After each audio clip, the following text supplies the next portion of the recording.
In this section, we're going to look at device security. So what I mean by devices is any of your Windows PCs, your Apple Macs, your phones, your tablets. And we're going to start off by looking at some general principles of device security that kind of apply to every single type of device. So you've got four different aspects. The first one is to understand the security mechanisms available on the device.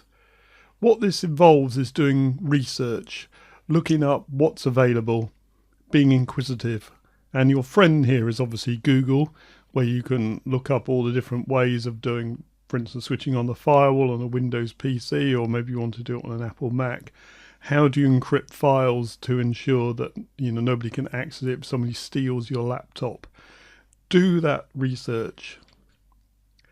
The second thing is physical security trumps everything else.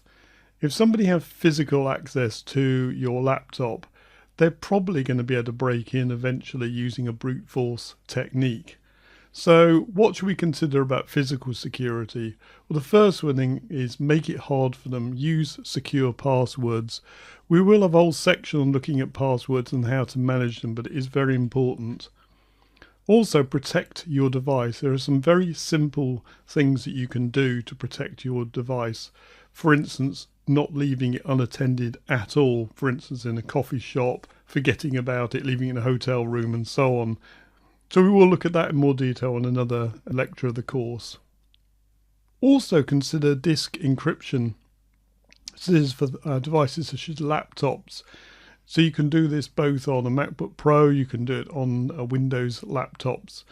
So what happens is that if somebody steals your laptop, if they can't guess the password, then they're not going to be able to get in and take the disk out and then access those files separately, because everything is encrypted using a strong encryption key. This applies to all types of devices. It's very important to keep them up to date. Every device type, whether it's Windows, Apple, phones, tablets, they all have software applications which have security flaws. When these are uncovered, the manufacturers provide updates, and it's very important to install those updates as soon as possible to have the latest security patches. The final thing is it's important to keep bad stuff out, and there are various different ways of doing this.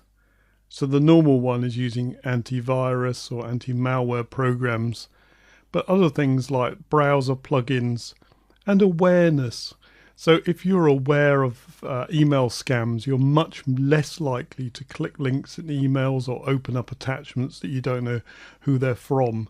So that's another way of keeping the bad stuff out, is just by knowing what to do and what not to do. So we're going to look at each of these in much more detail for the different device types. So we're going to look at Windows PCs, we're going to look at Apple Macs, and we can look at tablets and phones.